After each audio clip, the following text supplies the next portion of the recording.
Always shadow boxing. And this is a day off for Joe. Rocky.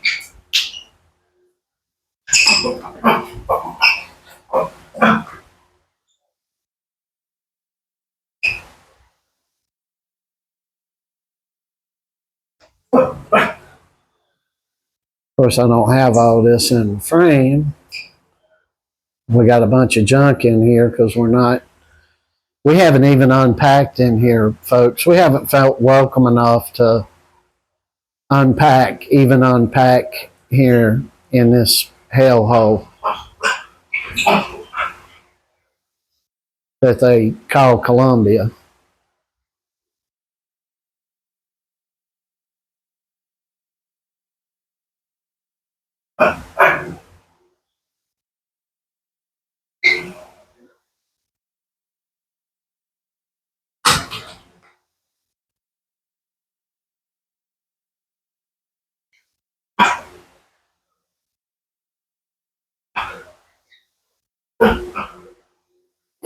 And shadow boxing's a ticket, folks.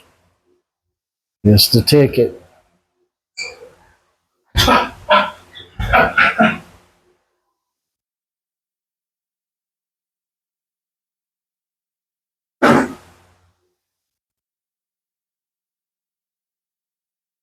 You want to keep your mouth shut as you're breathing hard. You do not want to start breathing through your mouth until you have to. And every boxer's going to get to a moment where they're breathing through their mouth. And you even need there's an art form behind that. But I'm going to come up here in front of the camera because we're going to talk a little bit about punching power. So I'm going to come up here and I'm going to get right here. And what I want you guys to see is I want you to go look at the last shorts video we have of Joe sparring. Joe's going dead on it. And this is the way you need to fight, no matter what your stance is going to be. When you come in on somebody and you're on the inside, you don't want to come out like this. Sorry, folks, but you just don't. I don't care who's telling you what. What you want to do is you want to try to be the lower guy. That's why a height disadvantage is an advantage. You want to come down, no matter if you're more squared up or you're more to the side, no matter all that. But you want to, let me show you what Joe will do. Joe will come up, he'll go, bam, and pop somebody, and you'll see it in this video. He's just like sparring, but you can hear the difference in his punches and the difference in the other guy's punches. And the other guy's trying, and mind you, the other guy's almost 6'5", and outweighed Joe by a whole lot. And Joe just mopped the floor up. He'd mop the floor up with anybody, pretty much, that's around about his age. And he's just 16. But you want to come in, you want to get leverage, and you want to go, bam, bam. And the leverage needs to come from all the way down, from your feet, coming up your Achilles, all the way up through here, out through here, using all your midsection basically, and bam, stop there. And if you'll try to work on getting leverage in, and Joe's just standing there playing with a guy and just swings out a jab at the guy, and Joe's jab is vicious, and we're improving all of this. He was maybe 25% hitting this guy. Means he got maybe 25%, which means he's got 75 to 80% that he's having to hold back because can't nobody spar with him. They spar with him. They want to go hard. They get knocked out. That's what we do. But anyway, you want to get to work on your fast twitching there too, and you want to let that thing out and come up with your jab, just and get that thing in there, bam. And that's a lot of that's getting lost. I see this all the time. And that ain't cutting it. The mechanics of the punches, they're great. But I'm telling you, young guys, you want to get some leverage into your boxing. I hope I explained that thoroughly because I'm not very good in doing this on videos. But trust me, this has helped everybody I've taught out. So just wanted to let you know that. So what you going to do today, Joe?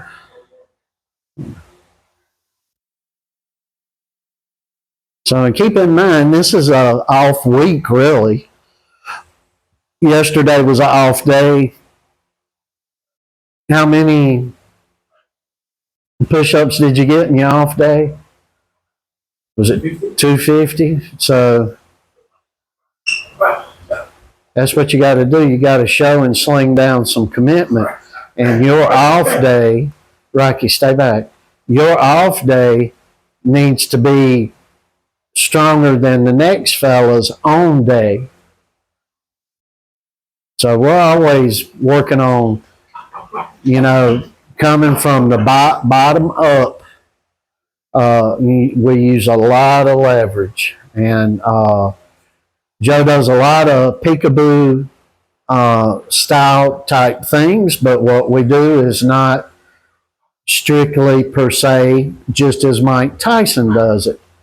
It's not per se if you go look at Floyd Patterson, which did that style, or you go look at Jose Torres.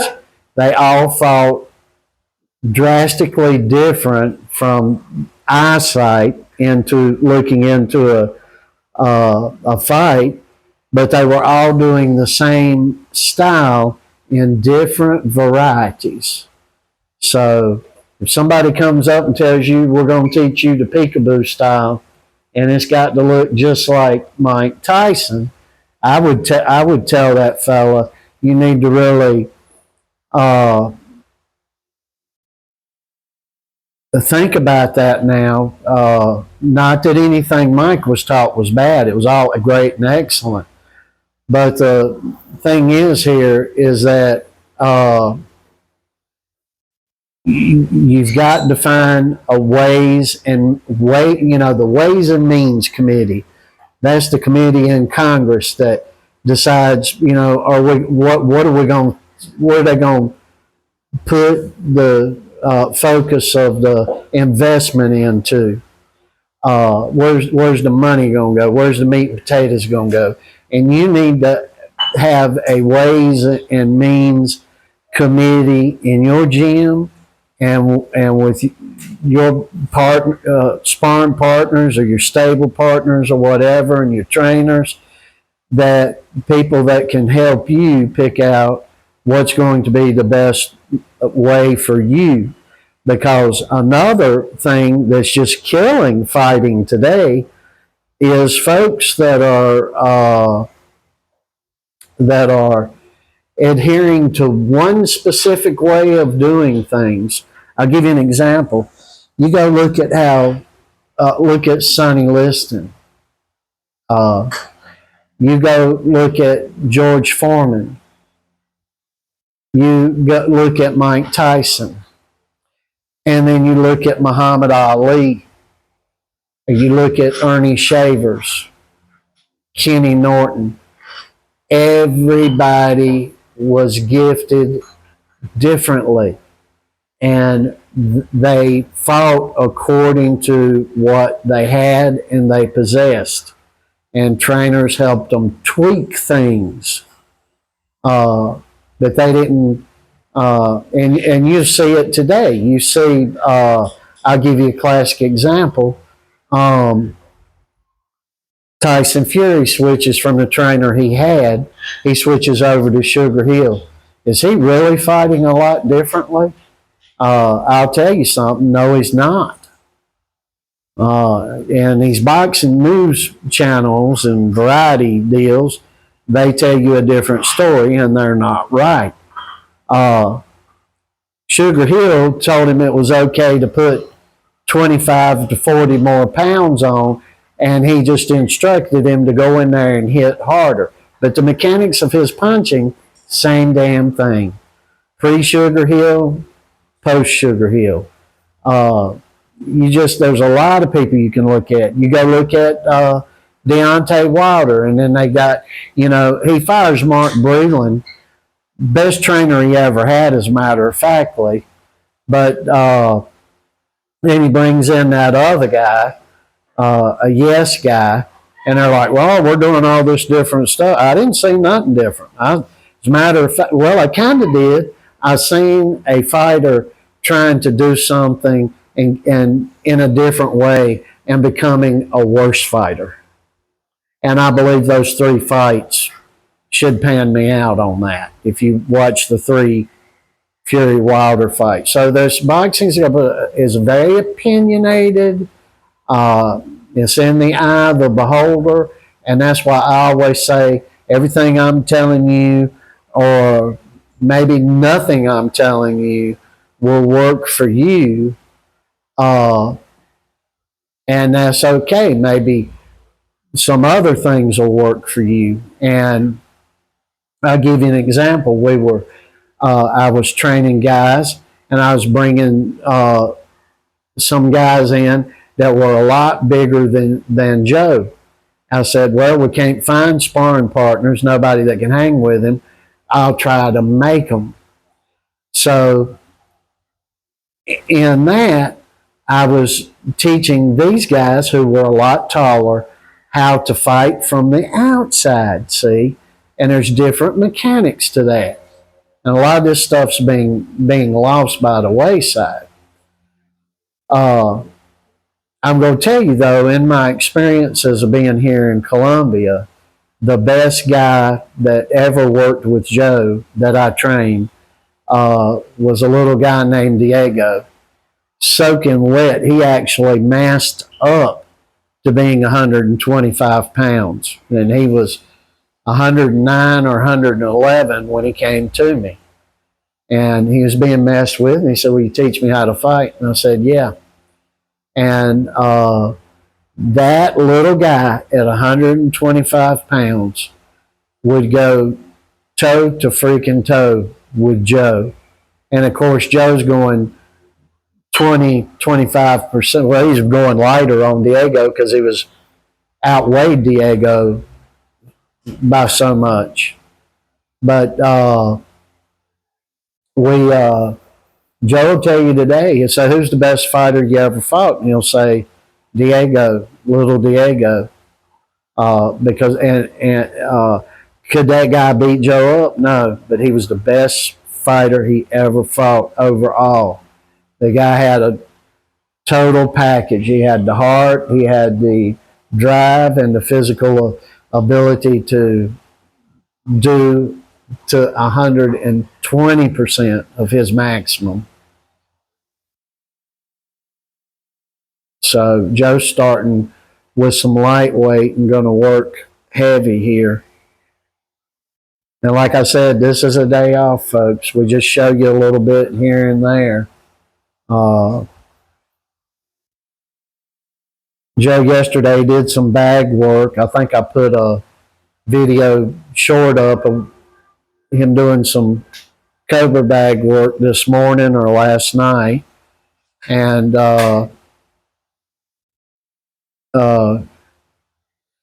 keep in mind, if you go look over there at this, there's a 1 or 2 minute round that I put up with Joe and this other guy. And keep in mind that Joe is not only going 20 or 25%, he's having to go slow, because if you get the speed and or velocity of the punch up, even if you're not throwing a hard punch, it would be too much for any of these guys. So that's what we're working on here. And when I tell you that Joe is really, really great, I'm not whistling Dixie with you. I'm not exaggerating nothing with you. Now, does Joe possess all eternal greatness? No. Joe outworks everybody. That's what does it. Full-time student, aces everything he's got. And when I say aces, I mean A's across the board. When he's training, he gives 100% of what he has. If he's having bad days, which we do have, because there's a lot of energy, a lot of injuries and things that wear down that go on with you, if you are giving 100%, 110 every day, you're going to have a lot of things that come along with that, which are in the form of injuries, wear and tear, and stuff like that. So, but I'll tell you, Joe at a 50% day is out working the next fella at 100% best days had of the month. And that's what we do.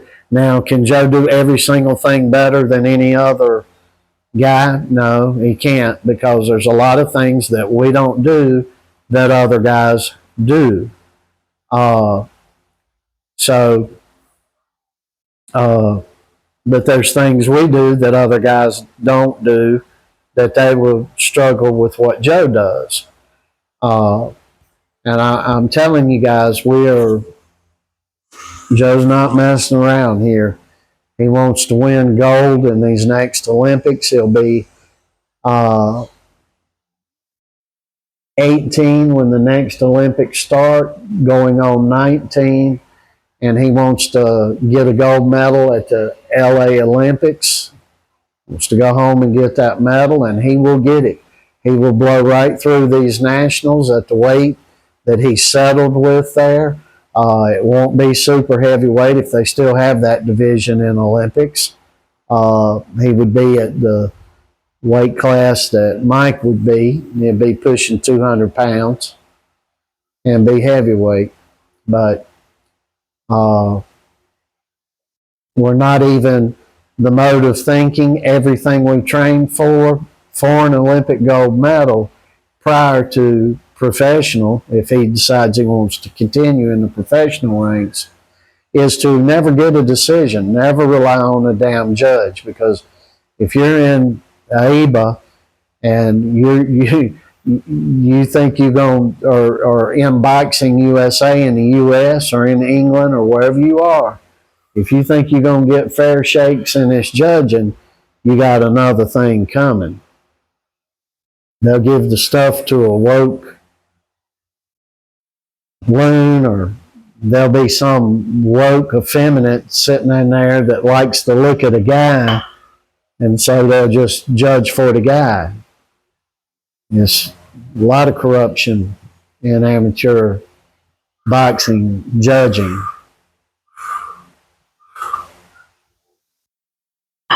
So Joe said Joe's watched a lot of former Olympics as well, but he said after this Olympics that we just had, he said, Dad, I'm not even going to make an attempt to outpoint somebody.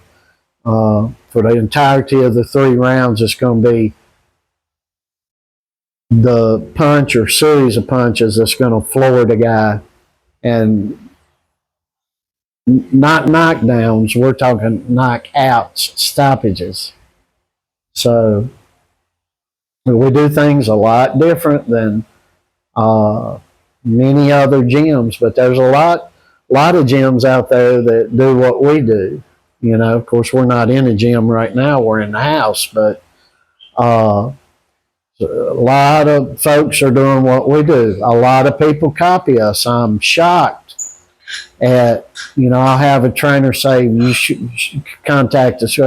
You sure about that? And this is what you guys did, and blah, blah, blah. And I'll be like, I don't know about that, and be real hesitant with it. And then I'll be, they got a big boxing channels. They're teaching people YouTube boxing. That's what I call it. I just don't know how you can learn to box on YouTube, but to each his own. But then I'll see them on, even one former professional heavyweight is putting stuff online to teach and train. And you just look out and, 2 or 3 weeks after they contact you and they don't tell you you're dead wrong, but they'll be like very hesitant. I don't think this will work. I don't, everything totally negative. And then you'll see them online, and I see them on, you get 50,000 views on a video, and the guys are doing exactly what I was telling them. And it's a lot of that's disheartening. So, and yes, we do sound cocky, but you can't be in a fight game if you're not don't have a lot of confidence about yourself. That's why you think a lot of these fighters, you say, well, I don't like them. I don't think they're a nice. I don't think that's a nice guy, but you have to have yourself in a proper mindset to do things.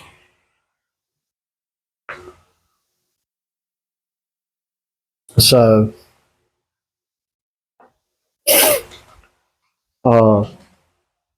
Joe's getting to, and has for the past month and a half, he's doing a lot more dumbbell work than we normally do. And here recently, by force, because we haven't been in the gym, we've been working at home. So we got Rocky with us that we love tremendously. He's our baby. But you got to have your mindset right. You've got to, you got to have the fear. I hear boxers, I don't fear. I don't fear. Now, while you're watching Joe here, let me explain a little something about fear.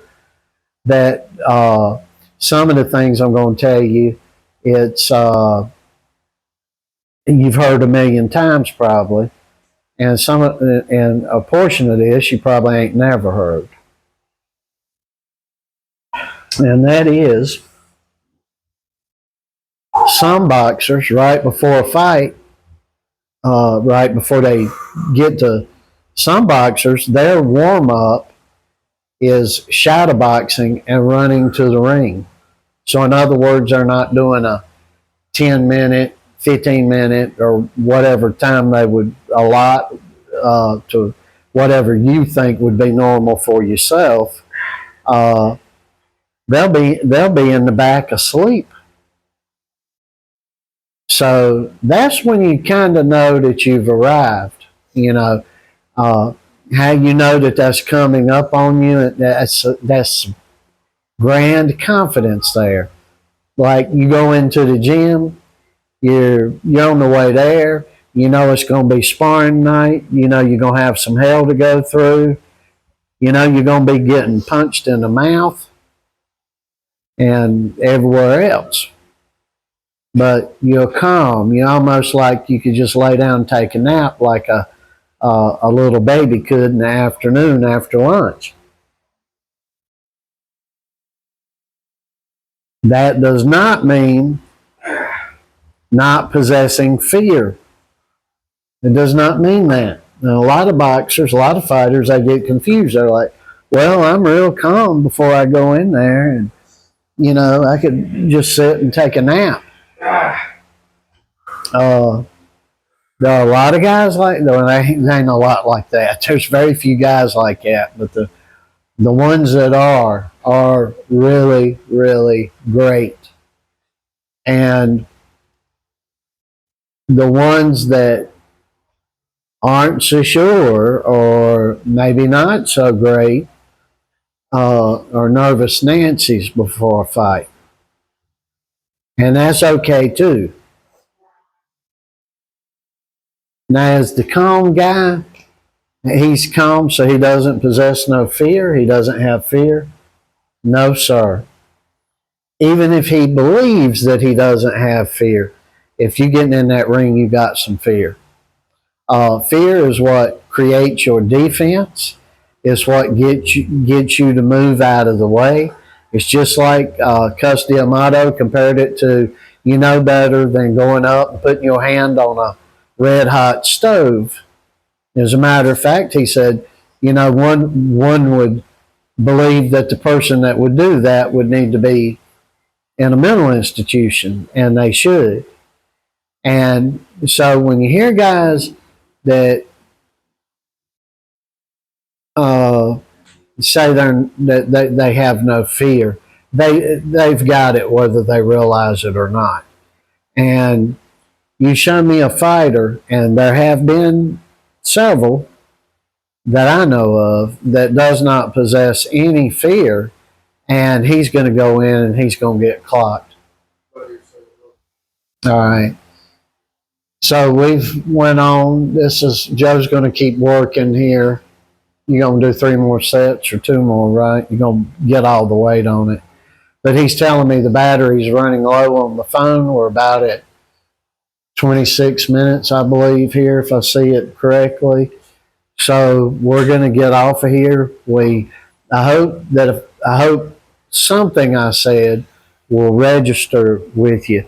And keep in mind, I'm not trying to offend anyone. I'm not trying to say I'm all knowing sitting over here, because I'm not. Most of the people that I converse back and forth with have more knowledge in their little pinky nail than I have in my whole body. I say that about a whole lot of people. But what I am telling you about, if you digest it, think about it, most of these things can help you out a whole lot. So we want to finish this like we normally finish. In all our imperfectness, we worship the Lord and Savior Jesus Christ, and He is our King up in this house, and we hope He is in yours too, and we hope that the rest of the Christmas week goes great for you, that you have a great weekend, and we also hope that you have a very, very good New Year coming up and a very blessed 2025.